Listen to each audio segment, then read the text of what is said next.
नमस्कार साथियों, बहुत बहुत स्वागत है आप सभी का आज के इस सेशन में फिर से। दोस्तों, आज की जो वैकेंसी आपने देखा ही होगा, यह वैकेंसी है बीएसएफ बॉर्डर सिक्योरिटी फोर्स की। और यह जो वैकेंसी है, यह सभी ग्रुप बी पोस्ट के लिए वैकेंसी दी गई है। और यह जो आपका फॉर्म है वह ऑनलाइन है। इसमें जो आपकी वैकेंसी दी गई है, इसमें आपकी वैकेंसी जेई के लिए यानी कि जूनियर इंजीनियर के लिए है, एसआई के लिए है और आर्किटेक्चर के लिए दी वैकेंसी यहाँ पर दी गई है। तो इन सभी वैकेंसी की कैटेगरी के बारे में हम जानेंगे और इसके बाकी डिटेल्स भी जानेंगे। सिलेक्शन प्रोसेस क्या है, सिलेबस क्या है, ये सारी की चीज़ें हम इस वीडियो में जानने वाले हैं।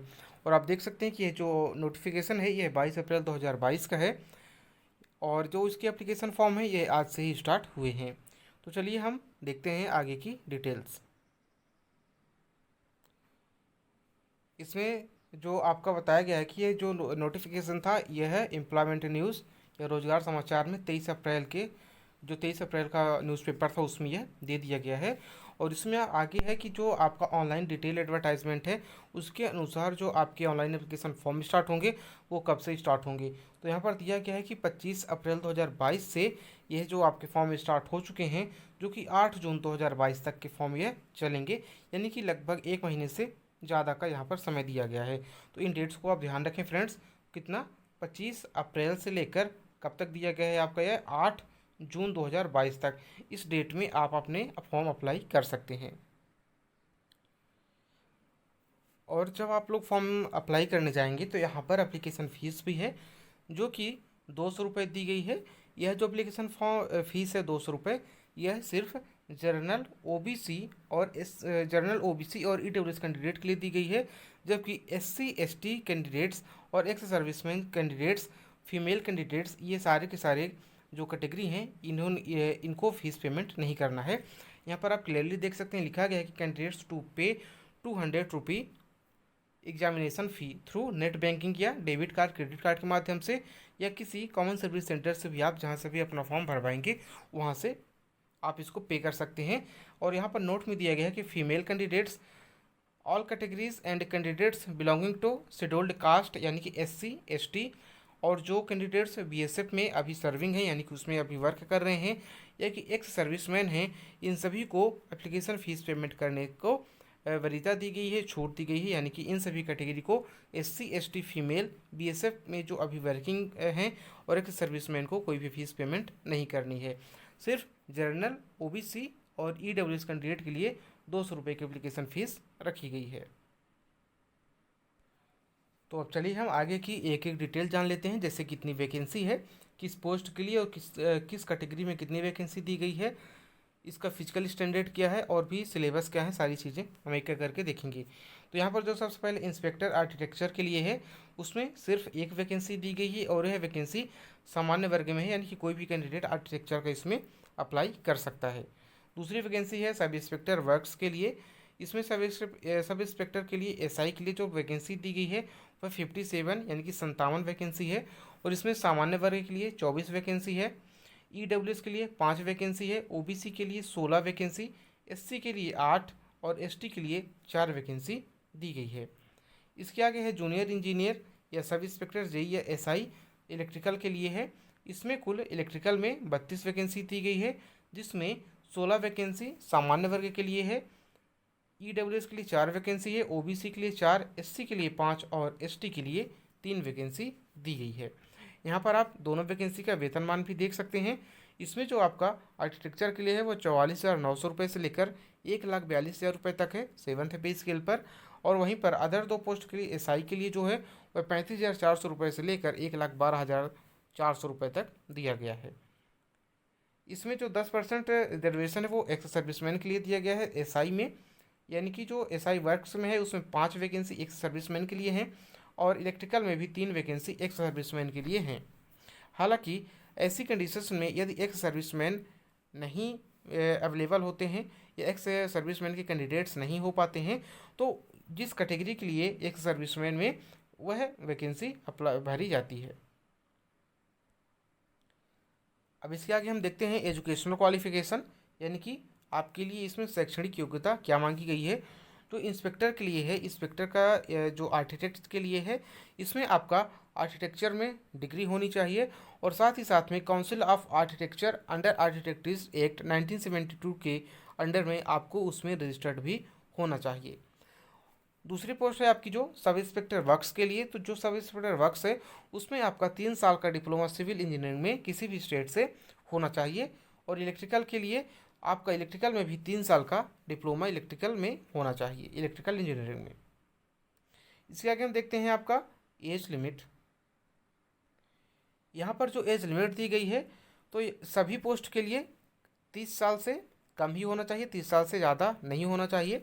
जैसे यहाँ पर देख सकते हैं जो आर्किटेक्ट के लिए है, इंस्पेक्टर में आर्किटेक्ट के लिए इसमें आपका दिया गया है below 30 year age age on the closing date of receipt of online application, यानी कि इसकी जो लास्ट डेट है 8 जून 2022, 8 जून 2022 को आप 30 साल से ऊपर नहीं होनी चाहिए। सेम कंडीशन है आपकी एसआई में, एसआई और जेई में दोनों ही पोस्ट के लिए, इसमें भी आप 30 साल से ज़्यादा के नहीं होनी चाहिए। हालांकि जो रिजर्व कैटेगरी के कैंडिडेट्स होते हैं उनको एज रिलैक्सेशन दिया जाता है। जैसे SC ST के कैंडिडेट्स को 5 साल का एज रिलैक्सेशन दिया जाएगा, यानी कि जो SC ST से बिलोंग करते हैं कैंडिडेट्स वो 35 ईयर तक इसमें अप्लाई कर सकते हैं। OBC कैंडिडेट के लिए 3 साल का रिलैक्सेशन दिया जाता है। एक्स सर्विसमैन अगर 3 साल, एक सर्विसमैन अगर सामान्य वर्ग से हैं, सामान्य कैटेगरी से, तो उन्हें 3 साल का रिलैक्सेशन दिया जाएगा। वहीं पर यदि एक्स सर्विसमैन OBC से हैं तो उनको 6 साल का एज रिलैक्सेशन दिया जाएगा। और एक्स सर्विसमैन यदि SC ST से हैं तो उनको टोटल 8 साल का एज रिलैक्सेशन दिया जाएगा। इसी तरह से जो गवर्नमेंट सर्वेंट्स हैं अनरिजर्व में उनको 5 साल का, OBC के लिए 8 साल का और SC ST के लिए 10 साल का एज रिलैक्सेशन इस तरह से दिया जाता है। अब इसके बाद हम बात कर लेते हैं फिजिकल स्टैंडर्ड की, यानी कि PST। ये जो PST है ये आपकी इंस्पेक्टर पोस्ट के लिए, आर्किटेक्ट के लिए है। इसमें जो आपकी हाइट है वह 165 सेंटीमीटर होनी चाहिए और अगर यदि आप फीमेल कैंडिडेट हैं तो आपकी हाइट 157 सेंटीमीटर होनी चाहिए। मेल के लिए जो चेस्ट का मेजरमेंट है वो मिनिमम 81 सेंटीमीटर होना चाहिए और साथ ही साथ में 5 सेंटीमीटर का चेस्ट एक्सपांसन होना चाहिए। फीमेल कैंडिडेट के लिए चेस्ट मेजरमेंट एप्लीकेबल नहीं होता है। मेल कैंडिडेट के लिए जो वेट का क्राइटेरिया है वो 50 kg उठाना होगा आपको और फीमेल के लिए उनकी हाइट के अकॉर्डिंग कम से कम 46 kg का उठाना होगा। और फिर इसके आगे जो एसआई का है वर्क्स का और जेई का जो इलेक्ट्रिकल का है उसके लिए भी PST देख लेते हैं। तो यहाँ पर जो हाइट है आपकी मेल कैंडिडेट के लिए 165 सेंटीमीटर और यहाँ पर जो ट्राइब्स एंड जो हिली एरिया के जैसे मिजोज और नागाज जो कैंडिडेट्स हैं उनको 5 सेंटीमीटर का यहाँ पर हाइट में रिलैक्सेशन दिया जाएगा और फीमेल कैंडिडेट्स के लिए 157 सेंटीमीटर इसमें हाइट मांगी गई है। एसआई के लिए जो चेस्ट मेजरमेंट है वह मेल कैंडिडेट के लिए 76 सेंटीमीटर नॉर्मल है और 5 सेंटीमीटर का एक्सपांसन के साथ में 81 सेंटीमीटर यहाँ पर रहेगा और 2 सेंटीमीटर कैंडिडेट को यहाँ पर रिलैक्सेशन दिया जाएगा जिनकी एज 20 साल से कम है। यानी कि यदि आप मान लीजिए कि 17 साल में 16-17 साल में 12th कर लेते हैं और 3 साल में आपने डिप्लोमा कर लिया और आपकी एज 19 या 19.5 या मतलब 20 साल से एक दिन भी कम है तो आपको यहाँ पर 2 सेंटीमीटर का रिलैक्सेशन दिया जाएगा एक्सपांसन में। और यहाँ पर फीमेल कैंडिडेट के लिए चेस्ट मेजरमेंट एप्लीकेबल होता नहीं है। और जो वेट का है तो वेट आपकी जो हाइट के प्रोपोर्शन में आपको वेट कैरी करना होगा और फीमेल कैंडिडेट के लिए मिनिमम वेट 46 kg का कैरी करना होगा। इसके अलावा फिजिकल इफिशियंसी टेस्ट भी कुछ होने हैं, जैसे इसमें रनिंग हो गई, जंपिंग हो गई और भी सारी चीज़ें हैं। तो यहाँ पर देख लेते हैं मेल के लिए। सबसे पहले मेल के लिए 1 माइल रन यानी कि 1.6 किलोमीटर की जो रनिंग होगी वह आपको 8 मिनट में कंप्लीट करनी पड़ेगी। स्टैंडिंग बोर्ड जंप, खड़े होकर बोर्ड को जंप करना होगा मिनिमम 4 फीट 6 इंच का। क्लियर द डिच यानी कि जो खाई होती है इस तरह से वह 6 फीट की कम से कम आपको लांघनी होगी और साथ में जंप एंड रीच 7 फीट का यहाँ पर आपको जंप करके पहुँचना होगा। फीमेल के लिए जो 1 माइल रन है वह आपको 12 मिनट में कंप्लीट करना होगा। स्टैंडिंग बोर्ड जंप है वह फीमेल कैंडिडेट्स आपको लिए जो है वो 3 फीट का रहेगा और क्लियर जो डिच रहेगा वो 4 फीट का और जंप एंड रीच ये वाला जो है वो आपका 6 फीट का रहेगा। अब चलिए हम देख लेते हैं सिलेक्शन प्रोसेस। जो आपका सिलेक्शन प्रोसेस है वह आपका physical test, written test, medical test via document verification के माध्यम से किया जाएगा। यहाँ पर सबसे पहले हम देखते हैं इंस्पेक्टर के लिए, ये जो आपका दिख रहा है आपका ये इंस्पेक्टर आर्किटेक्ट के लिए है।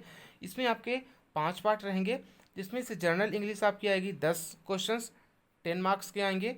जनरल अवेयरनेस 10 क्वेश्चंस 10 मार्क्स के आएंगे। रीजनिंग आपकी 10 क्वेश्चंस 10 मार्क्स की रहेगी। न्यूमेरिकल एप्टीट्यूड 10 मार्क्स 10 क्वेश्चंस के रहेंगे। और आपका जो टेक्निकल सब्जेक्ट यानी कि आर्किटेक्चर से जो संबंधित सब्जेक्ट होगा वह आपका 60 क्वेश्चंस 60 मार्क्स के होंगे, यानी कि टोटल 100 क्वेश्चंस होंगे आपके 100 मार्क्स के। 1 क्वेश्चन आपका 1 मार्क का होगा। टोटल इसमें 2 घंटे का ड्यूरेशन दिया रहेगा, 2 घंटे का आपका यह पेपर होगा।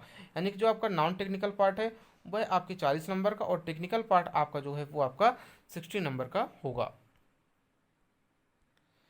अब इसके आगे हम देख लेते हैं एसआई वर्क्स के लिए और एसआई या जेई इलेक्ट्रिकल के लिए जो आपका सिलेक्शन प्रोसीजर है। तो आपका सिलेक्शन प्रोसीजर वही सेम होगा। फर्स्ट फेज यहाँ पर आपका होगा रिटेन एग्जाम। एसआई के लिए फर्स्ट फेज आपका रिटेन एग्जाम होगा। देन उसके बाद आपका फिजिकल होगा, फिर मेडिकल होगा, ये सारी चीज़ें। तो यहाँ पर जो फर्स्ट फेज आपका एग्ज़ाम होगा उसमें आपका OMR सीट बेस्ड एग्ज़ाम होगा, और यह आपका 1.5 घंटे का 1 घंटे 30 मिनट का आपका एग्ज़ाम यह रहेगा। यहाँ पर एसआई के जो कैंडिडेट्स हैं यानी कि डिप्लोमा वाले जो कैंडिडेट्स हैं वहाँ पर ध्यान दें कि यहाँ पर आपके 3 पार्ट्स हैं। जो पार्ट ए रहेगा उसमें जनरल इंटेलिजेंस और रीजनिंग रहेगी। इसमें आपके 25 क्वेश्चंस होंगे 25 नंबर के, यानी कि एक क्वेश्चन आपका 1 नंबर का रहेगा। जनरल अवेयरनेस का जो पार्ट है इसमें आपके 25 क्वेश्चन 25 नंबर के होंगे। और आपका जो जनरल इंजीनियरिंग है, यदि आप सिविल के हैं तो आपका सिविल पूछा जाएगा, यदि आप इलेक्ट्रिकल के हैं तो आपका इलेक्ट्रिकल पूछा जाएगा। इससे 50 क्वेश्चंस आपके 50 नंबर के आएंगे। यानी कि कुल मिलाकर अगर कहा जाए तो एसआई जो सिविल और इलेक्ट्रिकल के कैंडिडेट्स हैं उनमें 50 नंबर का आपका नॉन टेक आएगा और 50% आपका टेक्निकल पार्ट आएगा। ठीक है, आप यहाँ पर देख सकते हैं यह आपका एग्ज़ाम प्लान है। और यानी कि टोटल 100 क्वेश्चन आएंगे 100 मार्क के। ठीक है, अब अगर यहाँ पर आप सिलेबस देखना चाहते हैं एसआई वाले कैंडिडेट्स तो जनरल इंटेलिजेंस और रीजनिंग में आपका जो भी आप कोई भी एक बुक सजेस्ट कर सकते हैं, कोई भी एक अच्छी बुक। और उसमें आपका जो वर्बल और नॉन वर्बल टाइप की दोनों तरह की यहाँ पर आपकी पूछी जाएगी। आप यहाँ पर सारी चीज़ जो आप यहाँ पर देख सकते हैं, analogy, similarity, difference, space visualisation, problem solving, analysis, judgement, decision making, visual memory, arithmetical, number series, ये सारी की सारी जो आपके चैप्टर हैं ये आपके जर्नल इंटेलिजेंस और रीजनिंग में आएंगे। उसके आगे आपका जनरल अवेयरनेस आता है। जो आपका जनरल अवेयरनेस है इसमें आपका जो क्वेश्चंस रहेंगे वो इस तरह से हैं कि आपका अपने इंडिया का जो है उसमें इतिहास है, भूगोल है, संविधान है, इससे आपकी बेसिक जानकारी और कुछ साइंस के क्वेश्चंस आपके पूछे जाएंगे क्योंकि ये 25 मार्क्स का रहेगा। और साथ ही साथ में आपके कुछ क्वेश्चंस करंट अफेयर से भी रिलेटेड रहेंगे। साथ ही में आप टेक्निकल जो आपका पार्ट है यहाँ पर आप सिविल वाले ध्यान दें, जो टेक्निकल पार्ट से आपका बिल्डिंग मटेरियल है, एस्टिमेटिंग है, costing, valuation, surveying, soil mechanic engineering, transportation engineering और इन्वायरमेंटल इंजीनियरिंग से संबंधित सब्जेक्ट पूछे जाएंगे। यहाँ पर ये जितने कम से कम ये आपके दिए गए हैं इनसे आपको ऐसा तैयार करना है कि इनसे आपको क्वेश्चंस ना छूटे। बाकी के जो भी आपको इसमें पूछे जा सकते हैं या आपका जो सिलेबस है वो आप पूछ सकते हैं, लेकिन यहाँ पर मेनली आपको इन पर फोकस करना है क्योंकि इन्हीं पर बीएसएफ का ज़्यादा वर्क रहता है। और इलेक्ट्रिकल वाले आप देख सकते हैं कि basic concept, circuit law, magnetic circuit, AC fundamental, measurement and measuring instrument, electrical machines, fractional kilowatt motor and single phase induction motor, synchronise machine, generation, transmission and distribution, estimator and costing, utilisation and electrical energy और basic electronics, इन सब चीज़ों के बारे में आपको यहाँ पर जानकारी होनी चाहिए। ये थी आपका सिलेबस। इसके बाद जो कैंडिडेट्स फेज़ 1 में पास होंगे तो उनके लिए फेज़ 2 का या सेकंड पेपर होगा उसी टाइम पर। जो आपका सेकंड पेपर होगा वह आपका कन्वेंशनल होगा। इस कन्वेंशनल में यानी कि आपको डिस्क्रिप्टिव पेपर लिखना होगा। इसमें जो एसआई वर्क्स यानी कि जो सिविल वाले कैंडिडेट्स हैं इसमें आपका जनरल इंजीनियरिंग से 10 क्वेश्चंस आएंगे 100 मार्क्स के। 12 क्वेश्चंस आपके इसमें दिए रहेंगे जिसमें से आपको 10 क्वेश्चन करने होंगे। इसी तरह से जो जेई इलेक्ट्रिकल के हैं इसमें आपको 100 क्वेश्चंस रहेंगे सॉरी 10 क्वेश्चंस रहेंगे, 10 क्वेश्चंस करने होंगे और 100 मार्क के इसमें रहेंगे, यानी कि इसमें भी आपका कह सकते हैं कि 12 क्वेश्चंस रहेंगे। 12 क्वेश्चंस में आपको 10 क्वेश्चंस करने होंगे और ये सभी क्वेश्चंस 10-10 नंबर के होंगे, यानी कि जो आपका कॉन्वेंशनल हो गया सब्जेक्टिव पेपर वो आपका टोटल 100 मार्क्स का होगा। अब यहाँ पर जब आप 100, ये डिस्क्रिप्टिव के लिए आप देख सकते हैं, डिस्क्रिप्टिव में आपका डिटेल में दिया गया है। बिल्डिंग मटेरियल्स आपको सब्जेक्ट पढ़ना है, एस्टिमेटिंग, कॉस्टिंग एंड वैल्यूएशन। फिर अगला है surveying, soil mechanics, hydraulics, irrigation engineering, transportation engineering, environmental engineering. इसमें आपको ये जो सारे सब्जेक्ट हैं, इतने ही सब्जेक्ट आपको पूरा का पूरा आपको एकदम से कंप्लीट कर लेना है कि इससे कहीं भी कोई भी क्वेश्चन आ जाए आपका छूटना नहीं चाहिए। इसी तरह से जो इलेक्ट्रिकल के कैंडिडेट्स हैं, इलेक्ट्रिकल के लिए बेसिक कॉन्सेप्ट में आप देख सकते हैं कि यहाँ पर कॉन्सेप्ट ऑफ रेजिस्टेंस है, इंडक्टेंस है, कैपेसिटेंस है और वेरियस फैक्टर्स हैं जो उसको अफेक्ट करते हैं। करंट का कॉन्सेप्ट, वोल्टेज, पावर, एनर्जी का कॉन्सेप्ट और उसकी जो बेसिक यूनिट होती है। सर्किट लॉ जैसे किरचॉफ लॉ हो गया, सिंपल सर्किट के सॉल्यूशन हो गया और इसमें जो नेटवर्क थ्योरम्स लगती हैं उनके बारे में आपको जानकारी होनी चाहिए। साथ ही साथ में मैग्नेटिक सर्किट है आपकी, AC fundamental, measurement and measuring instruments, electrical machines, fractional kilowatt motors and single phase induction motor, synchronise machines, general transmission and distribution, estimation and costing, utilisation of electrical energy और basic electronics. तो यहाँ पर जो आपका basic qualifying marks है, तो general OBC और EWS candidates के लिए 50% और एससी एसटी कैंडिडेट्स के लिए 45% दिया गया है। लेकिन दोस्तों यहाँ पर आपको जो आपका ये बेसिक क्वालिफाइंग नंबर होता है, इसमें आपको ध्यान नहीं देना चाहिए। आपको सिर्फ आपको अपने हाईएस्ट मार्क्स पर ध्यान देना चाहिए, क्योंकि आपको यह बात ध्यान, जो क्वालिफाइंग जैसे 33% आप समझते होंगे, यह आपका एकदम बेसिक है, लेकिन आपको टॉप करने के लिए कितना चाहिए? 90%, 90% है ना। तो उसी तरह से यहाँ पर आपको जो एकदम बेसिक कट ऑफ चाहिए, तो बेसिक कट ऑफ पर आप ध्यान ना देकर बल्कि उसके आगे का कम से कम 10 से 15 नंबर आगे का सोचा करें, तो इससे आपका सिलेक्शन होने के चांस बढ़ेंगे। तो यह थी दोस्तों आज की जानकारी। फ्रेंड्स, एक चीज़ यहाँ पर छूट रही थी, जो हमने आपको फिजिकल एफिशिएंसी टेस्ट बताया था वह आपको इंस्पेक्टर के लिए है। यहाँ पर आप देख सकते हैं, ये हमने ध्यान नहीं दिया था, जो सब इंस्पेक्टर के लिए है और जेई के लिए जो आपका फिजिकल एफिशिएंसी टेस्ट है उसमें आपका दिया गया है जो रनिंग है वह आपकी 1.6 किलोमीटर होगी 7 मिनट में, और फीमेल कैंडिडेट्स के लिए 800 मीटर होगी 5 मिनट में। लॉन्ग जंप आपकी 11 फीट 3 मिनट में, सॉरी 3 चांस मिलेंगे। फीमेल कैंडिडेट के लिए 8 फीट आपको 3 चांस दिए जाएंगे। हाई जंप ऊंची कूद के लिए 3.5 फीट होंगे 3 चांस, और फीमेल कैंडिडेट्स के लिए 2.5 फीट 3 चांस होंगे। एक सर्विसमैन के लिए यह रिक्वायरमेंट नहीं है। फिर उसके बाद जो आपका थर्ड फेज होगा, यानी कि सेकंड फेज में जैसे ही आप कंप्लीट होते हैं पीएचटी बीईटी में, तो आपको थर्ड फेज के लिए प्रैक्टिकल या ट्रेड टेस्ट के लिए भी बुलाया जाएगा। यह सिर्फ एसआई के लिए है, ठीक है। एसआई के लिए आपको ट्रेड टेस्ट में बुलाया जाएगा, और ट्रेड टेस्ट में आपका जो सिलेक्शन होने के बाद आपको मेडिकल एग्जामिनेशन के लिए बुलाया जाएगा। इसके आगे फ्रेंड्स एक चीज़ और देख लेते हैं कि रिक्रूटमेंट सेंटर्स कहाँ कहाँ होंगे। तो जो इंस्पेक्टर पोस्ट के लिए आर्किटेक्ट के लिए है, तो यह आपकी सिर्फ दिल्ली में होगा। एड्रेस कहाँ है आपका? यह दिल्ली सेंटर माना जाता है। एड्रेस है आपका यह गुड़गांव हरियाणा में। आप यहाँ पर देख सकते हैं कैंपस नियर सोहना रोड, डिस्ट्रिक्ट गुड़गांव हरियाणा। और इसके आगे जो आपकी एसआई के लिए है, एसआई वर्क्स और जेई के लिए है, तो गुवाहाटी में जो आपका सेंटर होगा, एक गुवाहाटी असम में होगा, काठमांडला में यह आपका दार्जिलिंग डिस्ट्रिक्ट में रहेगा।